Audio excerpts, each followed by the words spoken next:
అందరికీ నమస్కారం. ఈరోజు మనం ఓ విషయం గురించి మాట్లాడుకుందాం. ఇది మనందరికీ ఏదో ఒక టైంలో ఎదురయ్యేదే. అదేంటంటే పనుల్ని వాయిదా వేయడం. ఆలోచిస్తే మనందరి మదిలో మెదిలే ప్రశ్న ఇదే కదా. ఫలానా పని చేస్తే మంచిదని తెలుసు, కానీ ఎందుకో అబే రేప్ చేద్దాంలే అని సింపుల్గా పక్కన పెట్టేస్తాం. మరి దీని వెనకాల అసలు కథ ఏంటో కాస్త లోతుగా చూద్దామా? ఈ మాట ఎంత నిజం కదా. ఎప్పుడో శతాబ్దాల క్రితం చెప్పిన మాటే అయినా ఇప్పటికీ అక్షరాలా నిజం. ఇది కేవలం మన సమయాన్నే కాదు, మనశ్శాంతిని, మనమీద మనకున్న నమ్మకాన్నే కూడా మెల్లగా దొంగిలిస్తుంది. సరే, ముందుగా ఒక పెద్ద అపోహను పక్కన పెడదాం. చాలామంది అనుకుంటారు పని వాయిదా వేస్తున్నామంటే అది సోమరితనమని. కాని నిజానికి అది కాదు. ఇది మనలో ఉన్న లోపం అస్సలు కాదు. ఇదొక ఎమోషనల్ రెస్పాన్స్, అంటే భావోద్వేగ ప్రతిస్పందన అన్నమాట. చూడండి, సోమరితనానికి వాయిదా వేయడానికి చాలా తేడా ఉంది. సోమరితనమంటే ఏ పని చేయాలనిపించకపోవడం, ఒక రకమైన ఉదాసీనత. కాని వాయిదా వేయడం అలా కాదు. అది మనం యాక్టివ్గా ఒక పని నుండి తప్పించుకోవడం. ఎందుకంటే ఆ పని మనలో ఒక రకమైన ఆందోళన, విసుగు లేదా ఫెయిల్ అవుతామేమో అన్న భయం లాంటి నెగటివ్ ఫీలింగ్స్ని కలిగిస్తుంది. సో ఇక్కడ మనం గుర్తుంచుకోవాల్సిన కీలకమైన విషయమేంటంటే, వాయిదా వేయడమనేది టైం మేనేజ్మెంట్ ప్రాబ్లం కాదు, ఇది ఎమోషనల్ రెగ్యులేషన్ ప్రాబ్లం.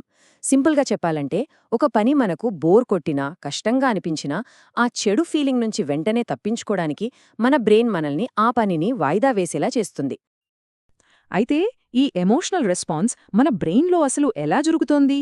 మనమొక పని చెయ్యాలా వద్దా అని ఆలోచిస్తున్నప్పుడు మన తలలో ఒక పెద్ద యుద్ధమే నడుస్తుంటుంది తెలుసా? నిజానికి మన మెదడుల్లో 2 టీమ్స్ ఉంటాయనుకోండి. అవి నిరంతరం పోరాడుతూనే ఉంటాయి.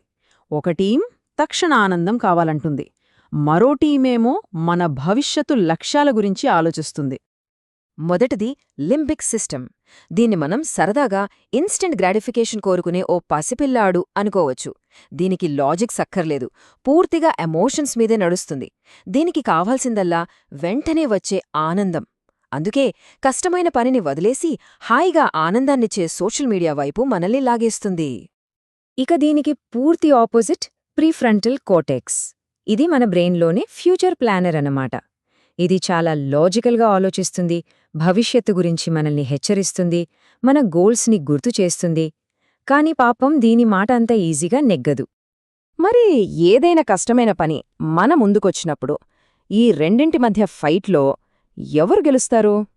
చాలాసార్లు మనలో ఉన్న ఆ ఎమోషనల్ పసిపిల్లాడే గెలుస్తాడు. మన ఫ్యూచర్ ప్లానర్ మాటను అణిచివేసి మనల్ని ఆ పని నుండి దూరం చేస్తాడు. అందుకే మనం చేయాల్సిన పనిని వదిలేసి హాయిగా యూట్యూబ్ వీడియోలు చూస్తూ కూర్చుంటాం. సరే, మరి ఈ బ్రెయిన్ యుద్ధంలో మనం ఎలా గెలవాలి?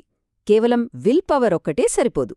మన మెదడుతో గొడవపడటం మానేసి దానితో కలిసి పనిచేయాలి. దీనికి కొన్ని ప్రాక్టికల్ స్ట్రాటజీస్ ఉన్నాయి. ఇక్కడ మనం గుర్తుంచుకోవాల్సిన ముఖ్య విషయమేంటంటే, మనల్ని మనం బలవంతం చేసుకోవడం కాదు అసలు పాయింట్. దానికి బదులుగా ఆ పనిని అంత భయపెట్టేదిగానో విసుగ్గానో అనిపించకుండా మార్చాలి. అలా చేస్తే ఆ పనిని మొదలుపెట్టడానికి మన బ్రెయిన్కే మనం హెల్ప్ చేసినట్టవుతుంది. దీనికోసం ఓ అద్భుతమైన టెక్నిక్ ఉంది. అదే 2 మినిట్ రూల్. ఫస్ట్ ఆ పని వల్ల మనకు ఎలాంటి నెగటివ్ ఫీలింగ్ కలుగుతుందో గుర్తించాలి. తర్వాత ఆ పెద్ద పనిని చాలా చిన్న మొదటి స్టెప్గా విడగొట్టాలి. ఉదాహరణకి, 1 గంట చదవాలి అనుకోకుండా కేవలం 2 నిమిషాలు 1 పేజీ చదువుతా అనుకోవాలి. అంతే, ఆ చిన్న పనిని చేయడానికి మాత్రం కట్టుబడి ఉండాలి. అసలీ మొదలు పెట్టడమనేది ఎంత పవర్ఫుల్లో తెలుసా?